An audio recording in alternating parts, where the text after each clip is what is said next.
I would like to know, how can we improve imagination? Because I get stuck when I try to go with the flow, when I try to imagine things being in the vortex. My common sense or my grounding sometimes is so strong, or I look at the past so often that things repeat. I get stuck in these cycles. And maybe because I use my intellect too much, and I love the knowledge, and I love the questions of today about the knowledge and knowing why.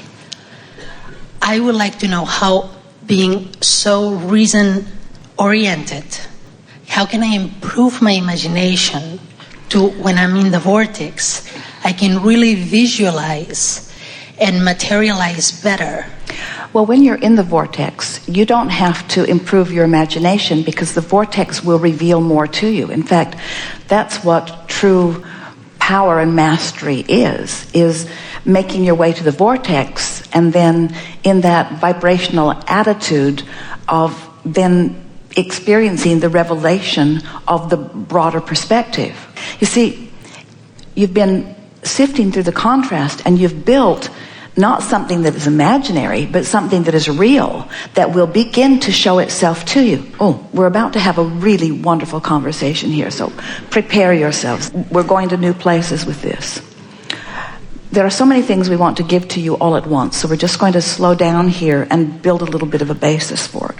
First, we want to say to you that we really enjoyed your words about the images that you've been focused upon, and we could feel, even though you didn't use the word, momentum in that.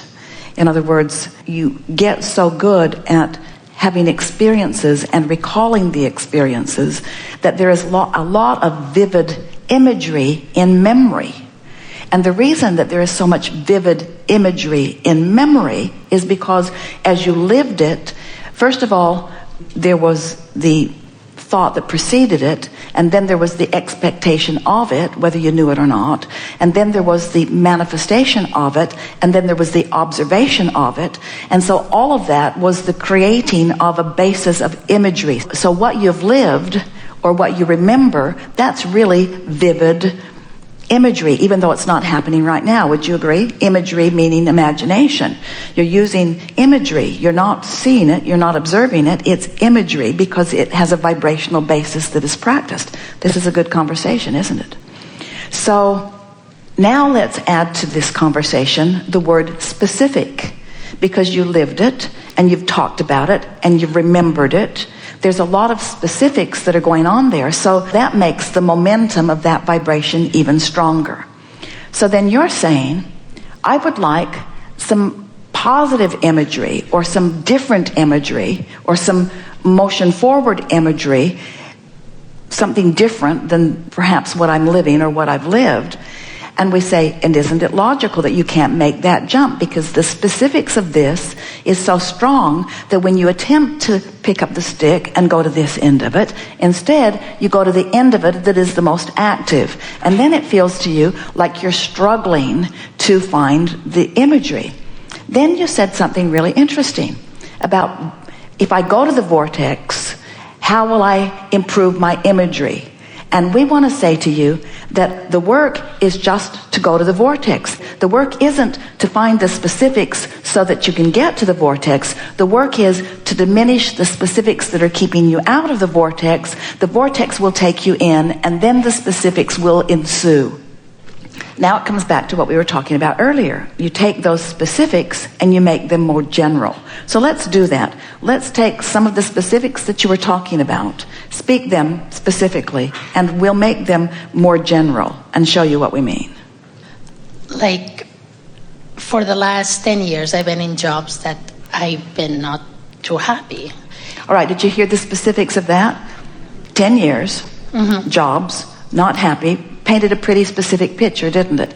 Give us more specific. Not happy because? Because boredom, lack of fulfillment, just not blah. utilizing the best of myself. Exactly. Not really getting to dig in. Now we're evoking the specific from you just to sort of make a point. So then you can't all of a sudden start imagining a more rewarding, more fulfilling job, because that vibration is so active, it sort of holds you in an arena that sort of doesn't let you stray too far from it. Exactly. So now, let's stay negative because we can't help it.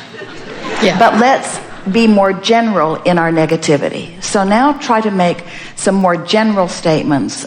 Instead of 10 years, you could say, for a while, or it's been my experience.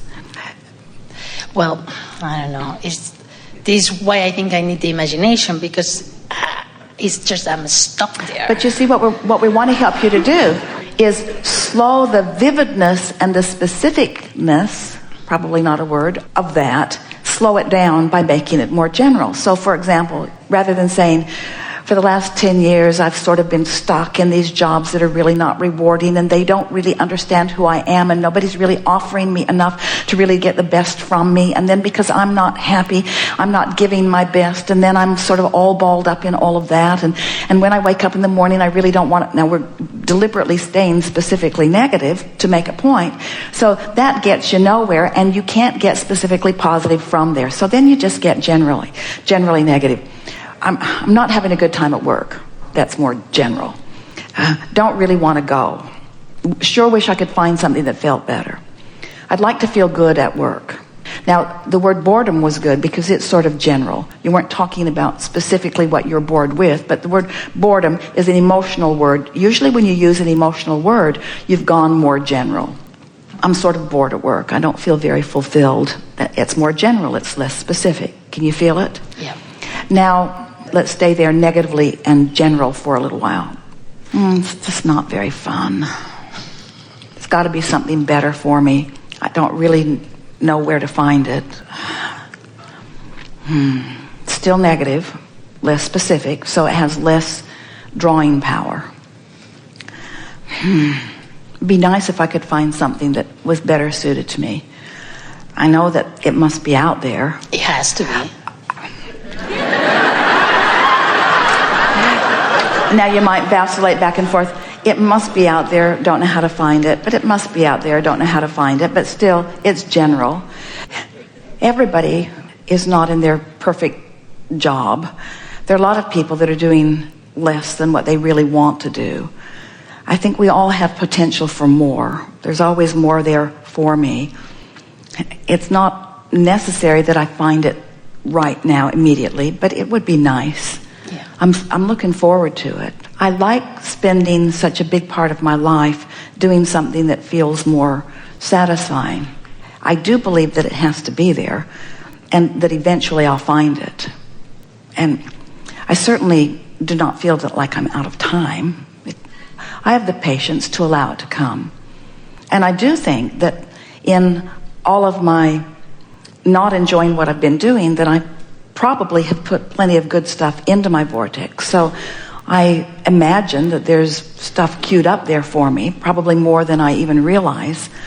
And it will be fun. I like the idea of getting into the vortex. Now we're being really general, but really specific, and almost changing the subject, but not. I like the idea of getting into my vortex. I like the idea of getting in there where the path will unfold. I like believing that it's out there for me. I like believing that the universe has it lined up. I like believing that the cooperative components have already been aligned. And I like believing that all I have to do is sync up with that. And I like this feeling of feeling lighter about it. I'm looking forward to getting on that trail. And I like the feeling that as the trail starts revealing itself to me, that I'll know it. And it's going to be fun. This journey toward this improved employment is going to be really fun.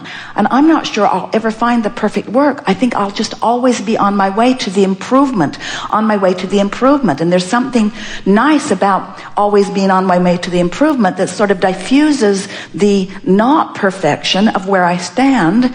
But I don't ever really want to be in a place of perfection because it's always going to be improving. So where I am is pretty much all right. This is just a never-ending, always unfolding journey of getting more and more of who I am and what I want. And I have to believe that in the middle of this job that is unrewarding, I put all kinds of stuff in my vortex that is more rewarding, which makes all of this part of the important process. And so actually I'm coming to realize that right here and right now, I love where I am.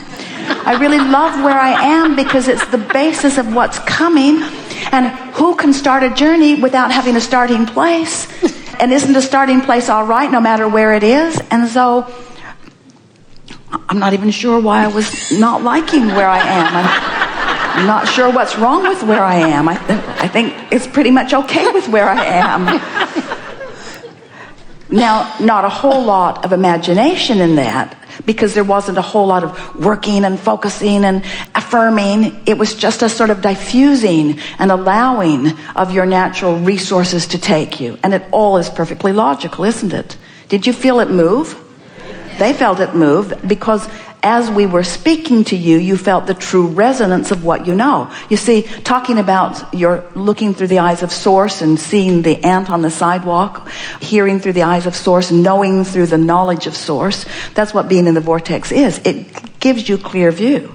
So when you're standing, wherever you're standing, and you have diffused your resistance, so you're allowing the fullness of Source to look through, now suddenly there are all kinds of delicious discoveries right there where you are, you see. So what is imagination? Let's go back to that word. What is imagination? We talked about the word faith earlier. We would like to put a whole new spin on the idea of imagination by reminding you that you are way, way more than you know in any moment. We talked about that already, the oneness, the wholeness.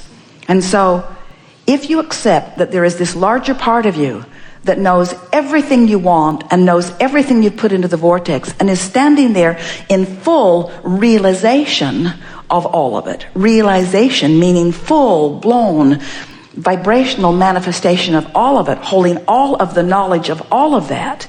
If you know that that part of you exists, then isn't the ultimate imagination just putting yourself in a place where you're not resisting, but therefore are then able to catch glimpses of that knowledge?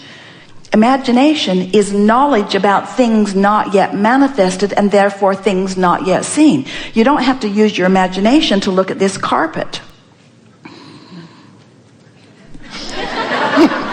What were they thinking? You don't have to use your imagination. You can just look at it. You can just look at it and it just reveals itself to you because you're already able to use your ability to interpret vibration into translating this into something that is vivid in your now.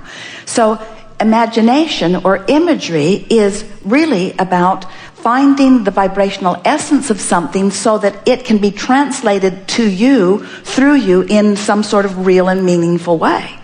So when we say we want you to look at this in a different way, we want you to understand that the larger part of you holds knowledge about all things, especially all things that have mattered to you that you've put into the vortex. And that the ultimate imagination is just being in the vibrational vicinity so that you can see through the eyes of Source. That's where inventors get their ideas, because they themselves and mass consciousness, sometimes for generations, has been putting the request into the vortex, and it's already been conceived and realized vibrationally. And then when they allow themselves to chill enough by not demanding that they extrapolate something from the universe that they're not ready to, but instead they just chill and let the vortex take them in. Once in, the revelation of that does occur. And humans call that imagination. We call it getting into the vortex and know what the larger part of you has already known. Wow. Wow is right. So now your conversation would be, as you come over, Abraham, I've been practicing some thoughts. And I've been calling it imagination, but I've been practicing some thoughts that have been keeping me from the perspective that the whole of me knows. How can I stop doing that? And we say, stop doing that. Stop being specific about things unwanted. Get general. And as you get general about things unwanted, the vortex will call you closer to better feeling general and then better feeling specifics.